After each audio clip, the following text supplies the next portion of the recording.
Good morning everyone. एक बार फिर से स्वागत है आपके अपने पसंदीदा प्लेटफॉर्म यूपीपीएससी स्टडी आईक्यू पर। जैसा कि आप सभी को पता है, हम अपने इस प्रोग्राम को प्रत्येक रविवार सुबह 10 बजे लेकर के आप सभी के सामने उपस्थित होते हैं। तो चलिए सेशन की शुरुआत करते हैं। और आपको पता है कि सेशन की शुरुआत हम अपने पिछले एपिसोड में दिए गए अभ्यास प्रश्न से करते हैं। तो सेशन की शुरुआत अभ्यास प्रश्न से करेंगे, लेकिन उससे पहले एक बार सेशन को लाइक कर दीजिए, शेयर कर दीजिए, जिससे कि जो भी और भी स्टूडेंट है वो भी हमारे इस सेशन का बेनिफिट ले सके। तो और जिन स्टूडेंट ने अभी तक चैनल को सब्सक्राइब नहीं किया है तो प्लीज एक बार सब्सक्राइब कर लीजिए, जिससे जो भी इंपॉर्टेंट वीडियोस आप सभी तक हमारे द्वारा पहुंचाई जाती है उनका नोटिफिकेशन आपको मिल सके, और कोई भी ऐसी महत्वपूर्ण न्यूज जो आप सभी के लिए एग्जामिनेशन पॉइंट ऑफ व्यू से इंपॉर्टेंट हो सकती है वो आप सभी से छूटने ना पाए। तो चलिए सेशन की शुरुआत करते हैं ध्यान करते हुए। तो हमने आपसे पिछले एपिसोड में एक क्वेश्चन पूछा था, जो सवाल इस तरह से था, भारतीय कला इतिहास कांग्रेस का 32वां सम्मेलन कहां आयोजित किया गया। 4 विकल्प थे, तो यहां पर कई स्टूडेंट ने बिल्कुल सही उत्तर दिया था। इस प्रश्न का जो सही उत्तर है ऑप्शन सी है, यानी कि नोएडा में इस सम्मेलन का आयोजन किया गया। अब यहां पर इस पर बात करने से पहले आपको एक बार बता दें कि नोएडा अगर हम बात करते हैं तो उत्तर प्रदेश का जो एक जिला है गौतम बुद्ध नगर, वहीं पर नोएडा सिचुएटेड है, या नोएडा कोई कह लीजिए, उत्तर प्रदेश का जो गौतम बुद्ध नगर जिला है वहीं पर है। अब गौतम बुद्ध नगर की अगर हम बात करें तो कहां पर है, तो कुछ इसको थोड़ा सा हम मैप पर देखने का प्रयास करते हैं। तो यहां पर आप कुछ इस तरह से देखें तो ये वाला जो पूरा का पूरा जो क्षेत्र है ये गौतम बुद्ध नगर है।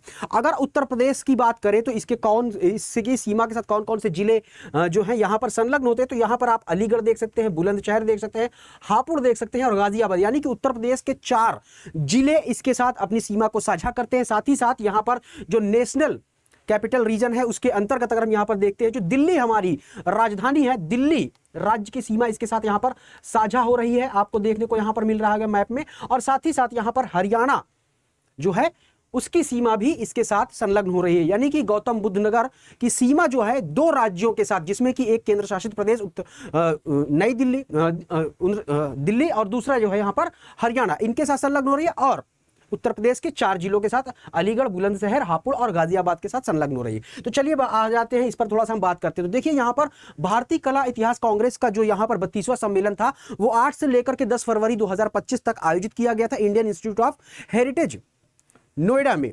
ठीक है, तो अब इसके बारे में अगर हम बात करें तो इस पूरे सम्मेलन का जो विषय था, जो थीम थी, वो कला और संस्कृति में भारतीय महाकाव्यों का प्रतिपादन था। ये जो है इसका पूरा का पूरा विषय था। अब इसका उद्देश्य क्या था, तो यहां पर महाकाव्यों पर जो आधारित कलात्मक अभिव्यक्तियां हैं उनके विविध रूप को उजागर करना ही इसका प्रमुख जो है ऑब्जेक्टिव था। महाभारत और रामायण जैसे जो महाकाव्य हैं, इन्होंने कर्तव्य, धर्म और न्याय की जो शिक्षा दी है उसके साथ कई लोगों को जीवन को जीने का जो है एक तरह से राह भी दिखाई है और उनके जीवन का मार्ग भी प्रशस्त किया है। तो ये महाकाव्य कितने इंपॉर्टेंट है, इनके अंदर जो विभिन्न प्रकार की जो अभिव्यक्तियां हैं उनको लोगों तक पहुंचाना, उनको उजागर करना ही इस आयोजन का प्रमुख ऑब्जेक्टिव रहा है। अब यहां पर इनके आदर्श की अगर बात करें तो इनके आदर्श भारत और उसके बाहर की संस्कृतियों में भी गूंजते हैं। साथ ही साथ इसका आयोजन अगर हम पूछा जाए आपसे तो किसके तहत किया गया था, तो संस्कृति मंत्रालय के तहत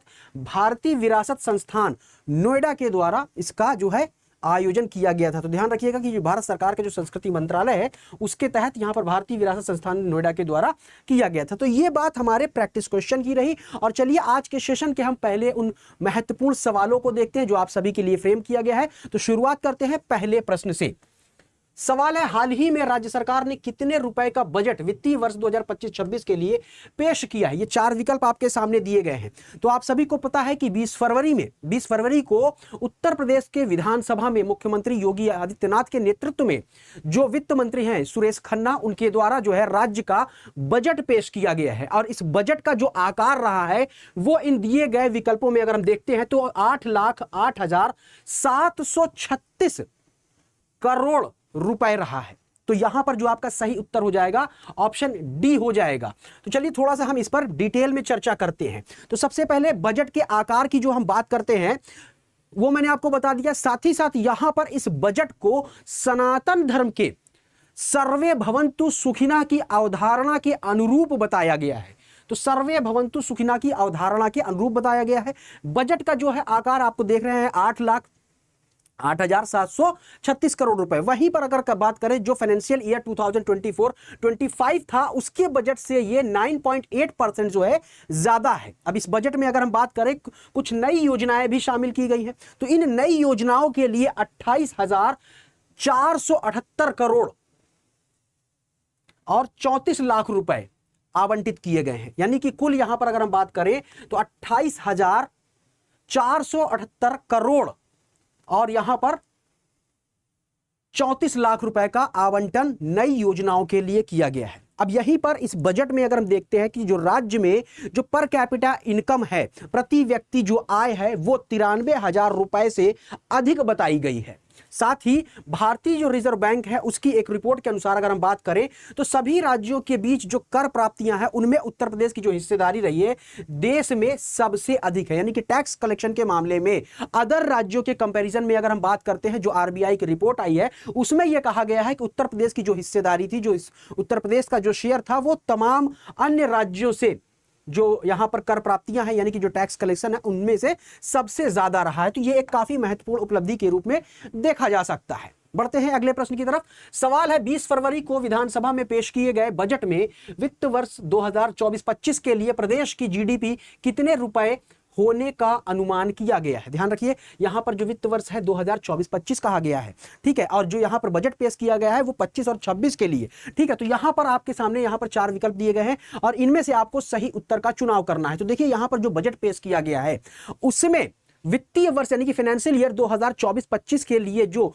यहां पर सकल घरेलू उत्पाद है यानी कि जीडीपी है, जो राज्य की जीडीपी की अगर बात करते हैं तो वो उसका आकार यहां पर 27.51 लाख करोड़ रुपए अनुमानित किया गया है। तो ऑप्शन सी जो है प्रश्न का बिल्कुल सही उत्तर हो जाएगा। तो 20 फरवरी को जैसा कि आपको पहले ही मैंने बता दिया कि यहां पर उत्तर प्रदेश के विधानसभा में वित्त मंत्री सुरेश खन्ना जी के द्वारा बजट पेश किया गया। इस बजट में कुछ प्रमुख घोषणाएं भी की गई जिसके अंतर्गत यहां पर वर्ष 2023-24 में भारत की अगर बात करें, भारत देश की जीडीपी की वृद्धि दर जो थी वो 9.6% थी, जबकि उत्तर प्रदेश की जो वृद्धि दर थी वो 11.6% रही। ये घोषणा जो है, ये बात जो की गई, इसकी पुष्टि जो है जो विधानसभा में बजट पेश किया गया है उसमें किया गया है। अब इसी बजट में अगर देखें फाइनेंशियल ईयर 2017-18 में प्रदेश की जो जीडीपी थी 12.89 लाख करोड़ रुपए थी, जो वित्त वर्ष 2024-25 में बढ़कर 27.51 लाख करोड़ रुपए होने का अनुमान है। तो ये आपका यहां से सही आंसर मिल गया। साथ ही यहां पर जो राज्य का राजकोषीय घाटा है यानी कि जो फिजिकल डिफिसिट है, साथ ही साथ सकल राज्य घरेलू उत्पाद यानी कि अगर हम बात करें यहां पर जो जीएसडीपी है वो 2.97% है, जो कि एफआरबीएम अधिनियम में निर्धारित 3.5% की सीमा से कम है। चलिए अगला प्रश्न देखते हैं। सवाल है वित्त वर्ष 2025-26 के राज्य बजट में शिक्षा और उच्च शिक्षा के लिए बजट का कितना प्रतिशत आवंटित किया गया है। What percentage of budget has been allocated for education and higher education in the state budget for the financial year 2025 and 26? 11%, 10%, 12% या 13%। तो यहां पर जो बजट में शिक्षा और उच्च शिक्षा के लिए बजट का एलोकेशन किया गया है वो 13% किया गया है। तो option D is the correct answer of the question. अब यहां पर शिक्षा के लिए कई अन्य महत्वपूर्ण घोषणाओं का भी घोषणाएं भी की गई हैं। तो 20 फरवरी को यहां पर बजट प्रस्तुत किया गया, यहां पर 13% जो है राशि आवंटित की गई है संपूर्ण बजट का। अब इसके अंतर्गत देखें कि जो पीएम श्री योजना है जिसके अंतर्गत तकरीबन 14,500 स्कूलों का उन्नयन किया जाएगा, अपग्रेडेशन किया जाएगा, जिसमें अगर हम वहां पर देखते हैं तो मॉडल स्कूलों का भी निर्माण किया जाएगा जो कि अपने आसपास के जो स्कूल हैं उनके लिए मॉडल के रूप में काम करेंगे। यहां पर लेबोरेटरी का कह दीजिए कि स्टैब्लिश की जाएगी, वहां पर कंप्यूटर लैब स्टैब्लिश की जाएगी, अटल इनोवेशन जो लैब है वो स्टैब्लिश की जाएंगी, और क्या कहते हैं वहां पर डिजिटल लैब भी स्टैब्लिश की जाएंगी। तो तमाम सारी की चीजें इसके अंतर्गत की जाएंगी। तो इसके लिए यहां पर 300 करोड़ रुपए और 22 नए प्राथमिक स्कूलों के लिए यहां पर 25 करोड़ रुपए का आवंटन किया गया है। डिजिटल लाइब्रेरी के लिए 454 करोड़ रुपए, विशेष रूप से ये जो डिजिटल लाइब्रेरी है ये गांवों में स्थापित की जाएंगी।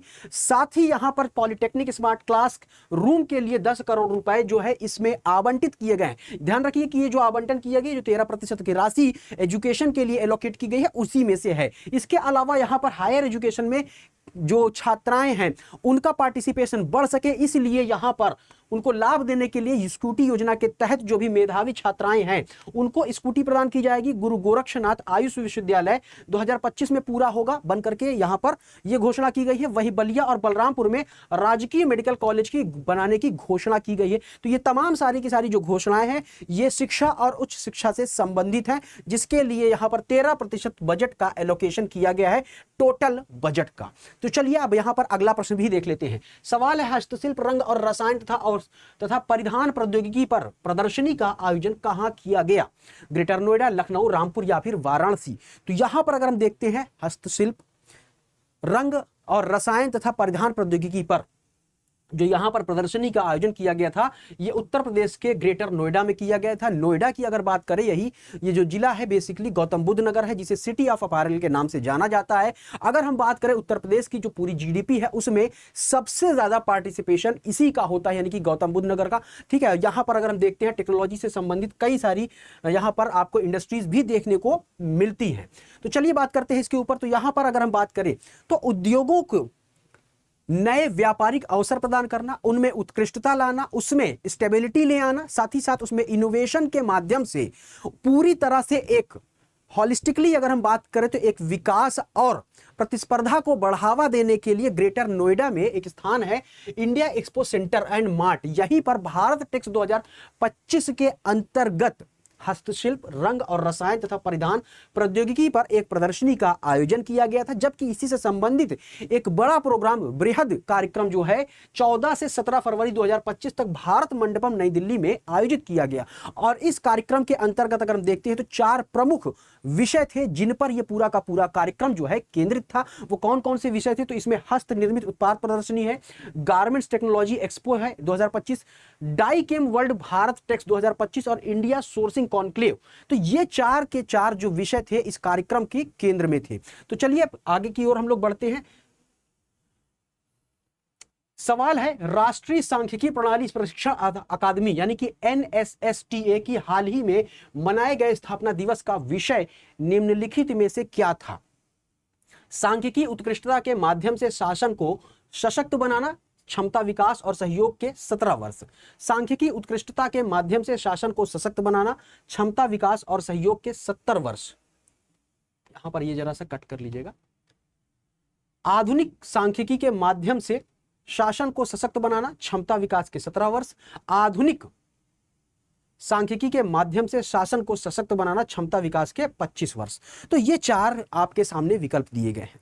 तो देखिए राष्ट्रीय सांख्यिकी प्रणाली प्रशिक्षण जो कार्यक्रम है यानी कि NSSTA, इसका जो गठन है या कह लें कि जो इसकी स्थापना है ये वर्ष 2009 में की जाती है और अभी हाल ही में इसका 17वां स्थापना दिवस मनाया गया है।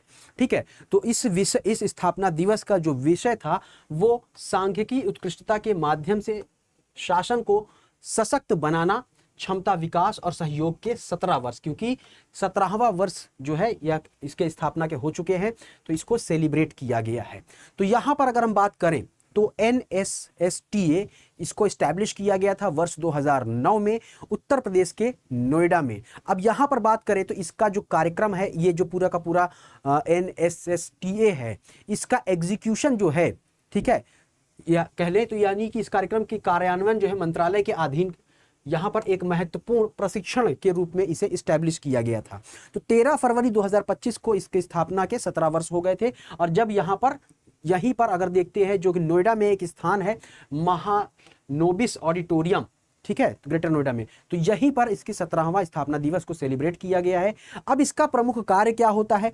तो हाई क्वालिटी के जो डेटा है उनको कलेक्ट करना, उनके कलेक्शन को सुनिश्चित करना, साथ ही साथ यहाँ पर जितने भी सांख्यिकी विद हैं और साथ ही साथ इस क्षेत्र से संबंधित जो भी ऑफिसर्स हैं उन ऑफिसर्स को उन्नत कार्यप्रणाली से युक्त करना, यानी कि उनकी इफिशियंसी को बढ़ाना, उनमें ट्रांसपेरेंसी ले आना, साक्ष्य आधारित नीति निर्माण का समर्थन करना। इन्हीं उद्देश्यों के साथ ही साथ इस आयोजन का जो विषय का था सांख्यिकी उत्कृष्टता के माध्यम से शासन को सशक्त बनाना, क्षमता विकास और सहयोग के 17 वर्ष था। तो ये पूरा का पूरा थीम था, क्या ऑब्जेक्टिव है, अब आपको यहां पर डिटेल में समझ में आ गया होगा। तो यहां पर ऑप्शन ए जो है प्रश्न का बिल्कुल सही उत्तर हो जाएगा।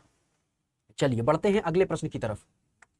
क्वेश्चन है, हाल ही में महाकुंभ मेला में केंद्र सरकार और उत्तर प्रदेश सरकार द्वारा संचालित महत्वपूर्ण योजनाओं के क्रियान्वयन पर प्रदर्शनी का आयोजन भारत सरकार के किस विभाग द्वारा किया गया है? पर्यटन विभाग, ग्रामीण विकास विभाग, शहरी आवास विभाग या संस्कृति विभाग? तो यहां पर देखिए कि आप सभी को पता है कि उत्तर प्रदेश के प्रयागराज में 13 जनवरी को पौष पूर्णिमा के दिन से महाकुंभ मेले का आयोजन किया जा रहा है और अब तो ये खत्म होने के कगार पर है। 26 फरवरी को अगर यहाँ पर देखते हैं तो यहाँ पर महाकुंभ जो 144 वर्षों के बाद आयोजित किया गया वो समाप्त हो रहा है। तो यहीं पर उत्तर प्रदेश सरकार और भारत सरकार के द्वारा जो महत्वपूर्ण योजनाएं चलाई जा रही हैं उनके लेकर के उन तमाम योजनाओं की एक प्रदर्शनी का आयोजन महाकुंभ मेला में किया गया। अब यहां पर उत्तर प्रदेश सरकार के जो ग्रामीण विभाग है और साथ ही साथ जो भारत सरकार है उसका जो ग्रामीण विभाग है, इन दोनों ने मिलकर के इस महाकुंभ मेले में सरकार की महत्वपूर्ण योजनाओं के ऊपर एक प्रदर्शनी का आयोजन किया। तो यहां पर प्रश्न का सही उत्तर जो आपका ग्रामीण विकास विभाग हो जाएगा। तो उत्तर प्रदेश सरकार का जो ग्रामीण विकास विभाग है और साथ ही साथ भारत सरकार का, चूंकि क्वेश्चन में भारत सरकार का पूछा है तो यहां पर ध्यान रखिए कि ग्रामीण विकास विभाग जो भारत सरकार का उसने और राज्य सरकार उत्तर प्रदेश राज्य सरकार का जो ग्रामीण विकास विभाग है दोनों ने मिल करके इस प्रदर्शनी का आयोजन किया है, जिसमें खासतौर पर अगर हम देखते हैं कि जो मनरेगा है, इसके अलावा यहां पर जो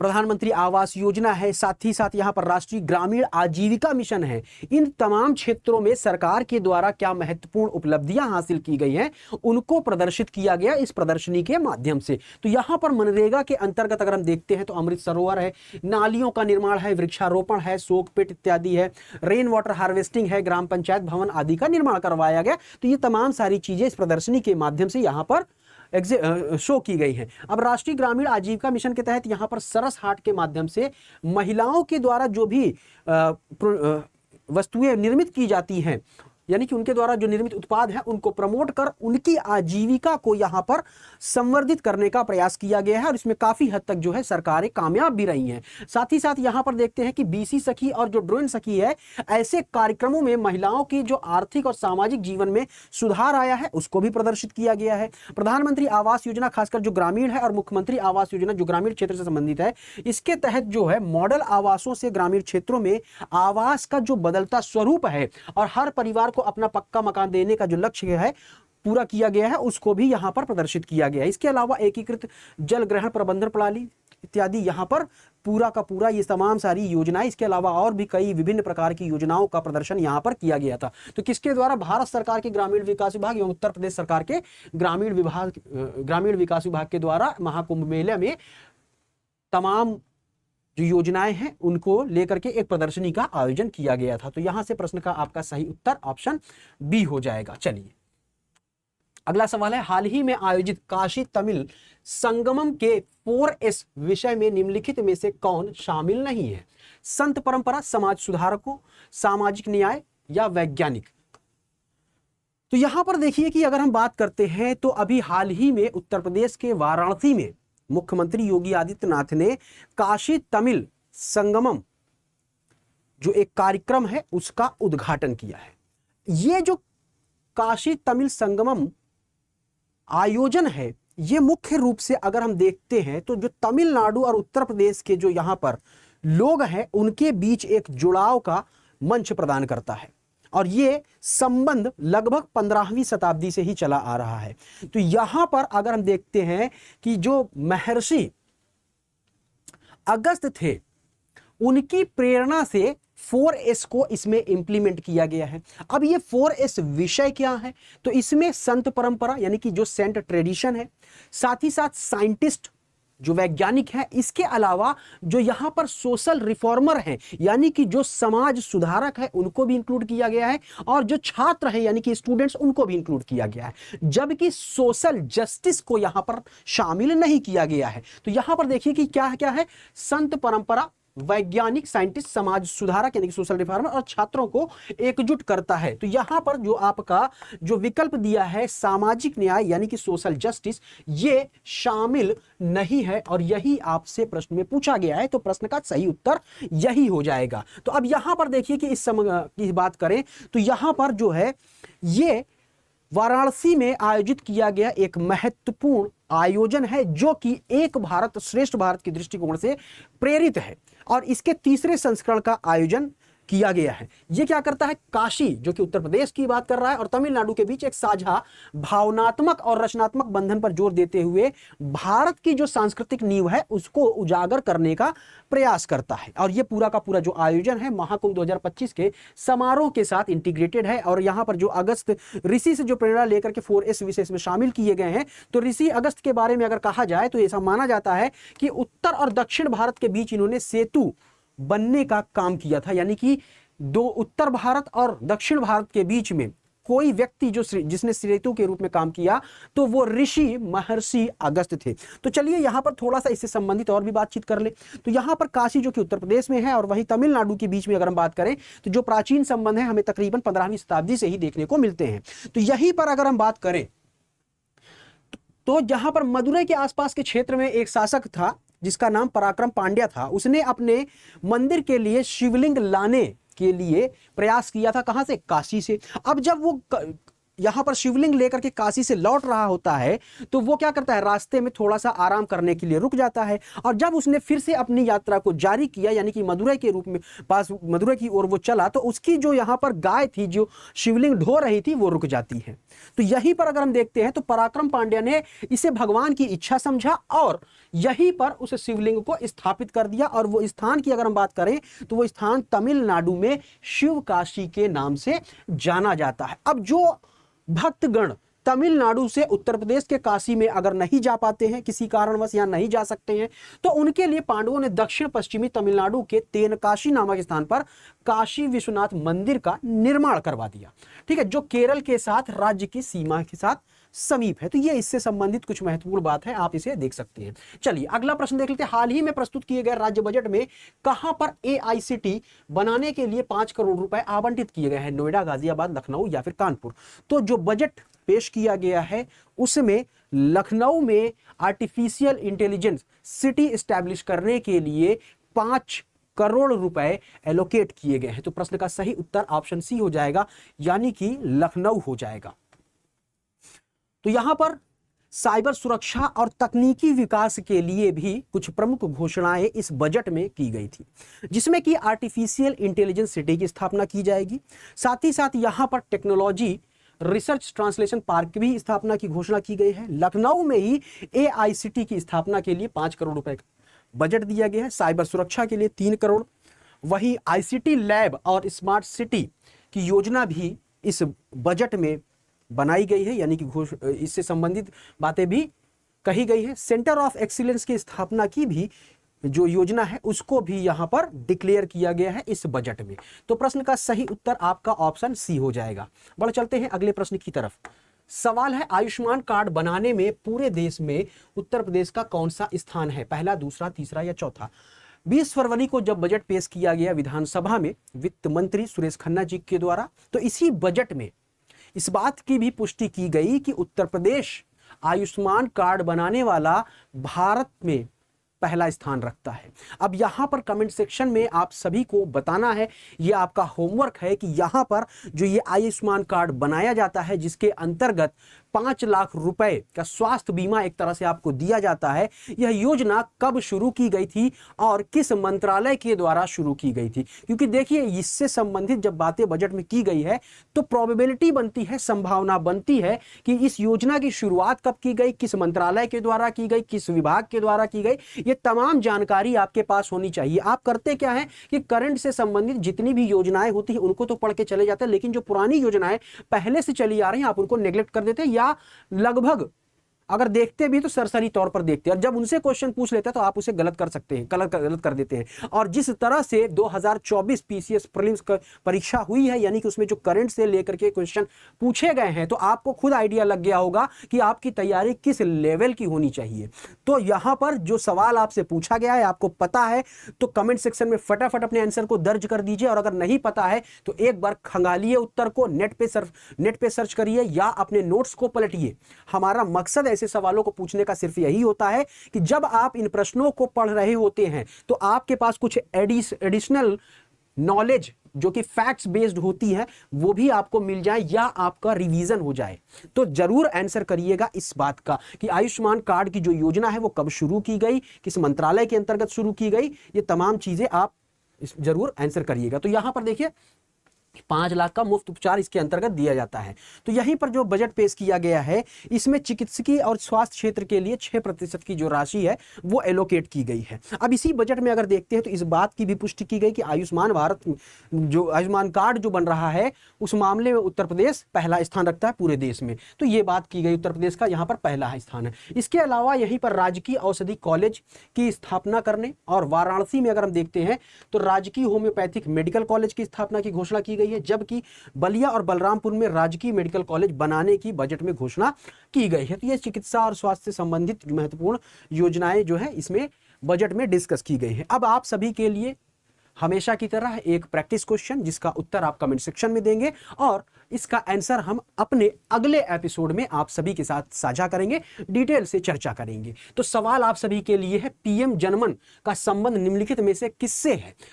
अनुसूचित जाति समूह, अनुसूचित जनजाति समूह, पिछड़ा वर्ग समूह, विकलांग जनजाति समूह। क्या इसका सही उत्तर होगा? बजट से भी संबंधित है, ये बजट में भी इसका जिक्र किया गया है। तो खंगालिए अपने नोट्स को, खंगालिए गूगल को और आंसर ढूंढिए। पता है तो तुरंत आंसर दीजिए, नहीं पता है तो खोज करके आंसर दीजिए। दोनों प्रश्नों का उत्तर आपको कमेंट सेक्शन में देना है। आज के सेशन में इतना ही। कमेंट सेक्शन में जरूर बताइएगा कि क्या सही उत्तर है प्रश्नों का। साथ ही साथ कमेंट सेक्शन में आपके पास कोई सुझाव है जिससे कि हम अपने इस एपिसोड को और इंप्रूव कर सकते हैं तो बिल्कुल हमारे साथ साझा करिए। आपके जवाब और प्रतिक्रियाओं का हमें इंतजार रहता है। तो मिलते हैं अगले सेशन में, तब तक के लिए जय हिंद, जय भारत।